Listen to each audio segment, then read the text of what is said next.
Cinema ലോകത്ത് നിന്ന് അകന്ന നടി കനക ഇന്ന് തീർത്തും ഒറ്റപ്പെട്ട ജീവിതമാണ് നയിക്കുന്നത്.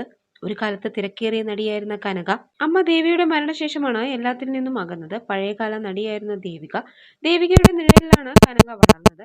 അമ്മയുടെ മരണം കനകയ്ക്ക് ഉൾക്കൊള്ളാനായില്ല. അച്ഛൻ ദേവദാസും കനക സിനിമാ നടിയാകുന്നതിന് ദേവദാസിനെ കടുത്ത എതിർപ്പായിരുന്നു. കനകയുടെ സിനിമാ പ്രവേശനത്തിനെതിരെ ദേവദാസ് കോടതി സമീപിച്ചിരുന്നതാണ്.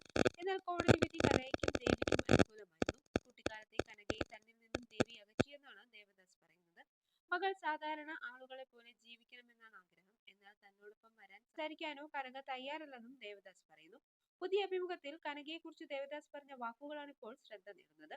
അമ്മ ദേവിയുടെ സ്വത്തുക്കൾ നിയമപരമായി കനക സ്വന്തം പേരിലേക്ക് മാറ്റിയിട്ടില്ല എന്ന് ദേവദാസ് പറയുന്നു. കോടതിയിൽ വിധി വന്നതാണ്. എന്നാൽ സ്വത്ത് സ്വന്തം പേരിലേക്ക് അവൾ മാറ്റിയിട്ടില്ല. തനിക്കൊപ്പം വരണമെന്ന് കനക ആഗ്രഹിക്കുന്നില്ല. തന്റെ സ്വത്തുക്കൾക്ക് അവകാശമില്ലെന്നും ദേവദാസ് പറയുന്നു. എന്റെ കൂടെ ഉണ്ടെങ്കിൽ ഞാൻ കൊടുക്കും, പക്ഷേ എന്നിൽ നിന്ന് അകന്നതാണ്. കല്യാണം കഴിച്ച അനന്തരാവകാശികളെ തരാൻ പറഞ്ഞു. ഇവിടെ എനിക്ക് 3 ഗ്രൗണ്ടും ചെറിയൊരു സ്വിമ്മിംഗ് പൂളും ഉണ്ട്, ഫ്ലാറ്റ് ഉണ്ട്, അതെല്ലാം അവൾക്ക് കൊടുക്കാം. പക്ഷെ ഒന്നും ചോദിക്കുന്നില്ല. ഇന്ന് അത് 120 കോടിക്കുണ്ടെന്നും ദേവദാസ് പറയുന്നു. കനക വീട് അലങ്കോലമാക്കിയിട്ടിരിക്കുകയാണെന്ന് തനിക്ക് അറിയാൻ കഴിഞ്ഞെന്നും ദേവദാസ് പറയുന്നു. ദേവിയുടെ സ്വത്ത് സംബന്ധിച്ച് കനകയ്ക്കും ദേവദാസിനും ഇടയിൽ പ്രശ്നങ്ങളുണ്ടായിരുന്നു.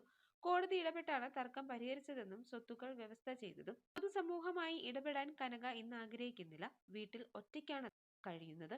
അയൽക്കാരോട് പോലും സംസാരിക്കില്ല എന്നും പുറത്തു വന്ന റിപ്പോർട്ടുകൾ. ദേവിയുടെ സുഹൃത്തായിരുന്ന നടി കുട്ടിപ്പത്മിനി കഴിഞ്ഞ വർഷം കനകയെ നേരിട്ട് പോയി കണ്ടിരുന്നു. കനകയ്ക്ക് പ്രശ്നങ്ങളൊന്നുമില്ലെന്നും പൊതുസമൂഹത്തിൽ വരാൻ കനക താല്പര്യപ്പെടുന്നില്ലെന്നും കുട്ടിപ്പത്മിനി വ്യക്തമാക്കി.